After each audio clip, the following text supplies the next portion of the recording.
Well, to go through the papers this morning, I'm delighted to be joined by Australia's former High Commissioner to the UK, the former Foreign Minister, Alexander Downer, who's now chair of the Policy Exchange think tank. Nice to see you this morning, Alexander. Thanks for joining me. I know we've been talking in the green room about these mad stories now about Penny Mordaunt being the answer to Tory prayers. Let's talk about the polling that appears in the Mail on Sunday, first of all, basically predicting electoral oblivion, wipeout, whatever word you want, an Armageddon for the Tories. Do you agree with that analysis, that Labour could be winning or on course to win a 250-seat or plus majority? Yes, I must say, as I go around the country, that is the impression I get, that people aren't very enthusiastic about Labour, but they really want to punish the Tories. Yes. And these stories that we're reading about today, Tory MPs briefing the media about how they'd like to change the leader yet again, they're just suicide. Changing the leader in the first place, I can tell you from Australian experience, yes, is very damaging to a political party in government. Changing the leader twice, three times, changing yet again, it will be oblivion for the Conservative But then Party. You're a really experienced politician and you must have some sympathy with the crisis that the Tories find themselves in. They're looking at Rishi Sunak. He isn't moving the dial at all. We had the budget, which, I mean, I don't know, what was your reaction to the budget? Well, there wasn't enough in it to interest or inspire the public. What the government has to do is develop much more of an overall agenda. So first of all, inspire people to think positively about the country in the future. That sounds just like rhetoric, but you need some of that rhetoric. That's what, by the way, Boris Johnson and Ronald Reagan and people like that were really good at. Yeah. Making people feel good about the greatness of their country. But secondly, having policies that look as though they're going to achieve that. So, you know, continuing with the if you like, Blairite agenda, rather than differentiating their product, aiming at net zero by 2050, spending billions and billions on renewable energy initiatives, forcing people into electric cars and so on, pushing up the price of energy. In the end, they're doing what Labour were doing. So you don't agree with the theory that it's a good idea to shoot some of Labour's foxes, for instance, by scrapping non-doms? No, I don't. And I think shooting Labour's foxes, as the expression goes, is a really bad idea because it looks as though Labour's already in government. Yes. I mean, the government is adopting the Labour Party's policies. I wouldn't do that. Also, I would fight the Labour Party's policies. No, that's right. Not embrace them. And doesn't the electorate then become inspired or encouraged to sort of think to themselves, well, why not to Keir Starmer? How much worse can it be? Well, exactly. The electorate will just think, well, it doesn't matter who you vote for, which is what they do think at the moment. They don't particularly fear Labour because Labour doesn't have an awful lot of policies to fear, and they're tired of the Tories, all this gossip about changing leaders. They have changed leaders all over the place on policies. I know you were a close observer of the coronation and therefore you will have seen Penny Mordaunt's starring role. She did a marvellous job holding the sword. Does that make her a potential Prime Minister in your mind, Alexandra? I mean, she's the person that is being touted seemingly by the right. Now, there's an interesting story in the Sunday Telegraph about this, because the right are now galvanising around Penny Mordaunt, which is not a sentence I thought I would utter about 6 months ago. But then there's a suggestion in the Sunday Telegraph that actually they're only doing that and making her a stalking horse to try and draw the centre into calling for Rishi Sunak to go. So the right are wanting the people that supported Rishi, who were ready for Rishi, to now dump him. Yeah, so I think this will lead to a kind of 1993 Canadian election result where the Canadian Tories ended up with just 2 seats. Seriously? I think it would be utterly catastrophic for the Conservative Party yet again to change its leader. But then you're talking about a near extinction event. If you're saying that the Tories might be down to 2 seats. Well, the Canadian Tories were down to 2 seats. They might have 100 or 90 seats, but that's near extinction.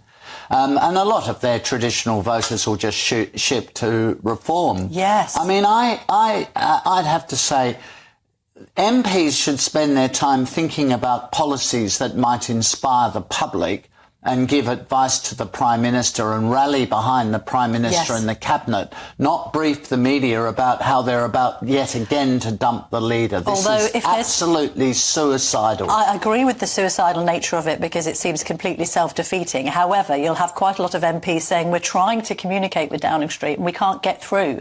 You've got Rishi Sunak sort of beavering away behind the scenes. He's not a good campaigner. He's very much keener on sort of the planning, the spreadsheets, the working out, you know, the tinkering behind. He's not a Boris Johnson figure, is he? And that's what the party's crying out for. Well, they got rid of Boris Johnson, so they're not going to have another Boris Johnson figure. And Boris Johnson was a huge electoral winner. Yeah. Do you think it was a mistake to get rid of him? Well, of course it was a mistake because they should have. I mean, Boris, made a lot of mistakes, but they should have rallied behind him in the interests of the survival of the party. But they didn't choose to do that. They got rid of him. It doesn't matter. They got rid of him. They don't have another person like Boris to put in his place. They have Rishi, who's in the job. Their job is to rally behind him and to help him. Well, I don't know about their communications, but they need to communicate with him. Unite or die, as Isaac Levido has been telling the party. Unite or die, yeah. How about the Farage factor, though? I note that he's back on the front page of the Sunday Express, hinting at the idea of a comeback. Obviously, he's working for this TV station.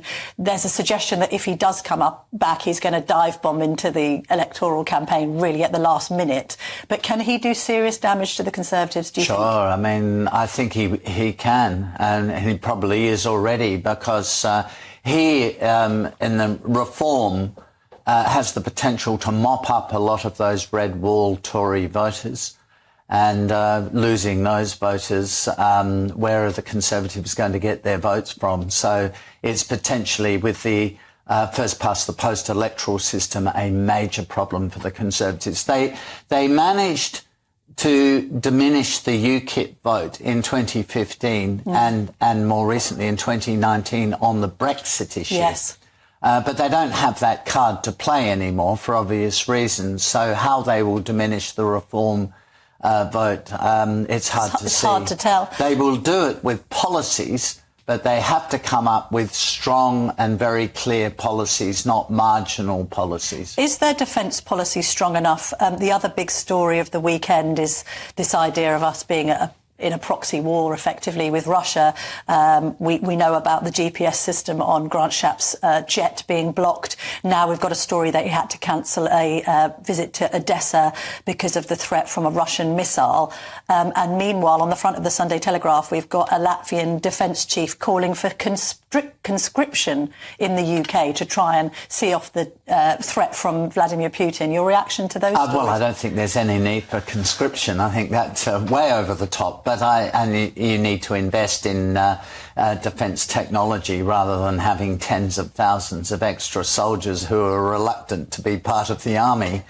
Yeah, I mean, I do think the British government has done much better on defence than most European governments. Yes. So I think we should give credit where it's due. Although, is that a low bar of comparison? It is a low. No, it's true. It is a low bar. And still too much of the burden rests with the Americans, so the British government could do more, but they have done much better than most European, other than the East Europeans, the Poles and so on, but they have done much better than most Europeans, and they deserve quite a lot of credit for that. They've done a fantastic job on Ukraine. They have been really robust, simple, clear position in support of Ukraine. They've been very good on that. Although briefly, Alexander, no increase in defence spending in the budget. No, well... an error, do you think? They have to get the money from somewhere. They spend so much money on green initiatives. Yes. That leaves them with so little else to spend on anything else. Maybe there are more votes in the NHS than there are in defence spending. Well, I mean, yes, but if you're always thinking about the votes and not the quality of government and the broad direction of the country, you're not going to get anywhere. No, that's right. And the NHS, they've had 14 years to improve the performance of the NHS, and all they've done is pump money into it. That is not going to be the ultimate solution. Alexander Downer, thank you very much indeed for joining me this morning. It's a pleasure, Camilla.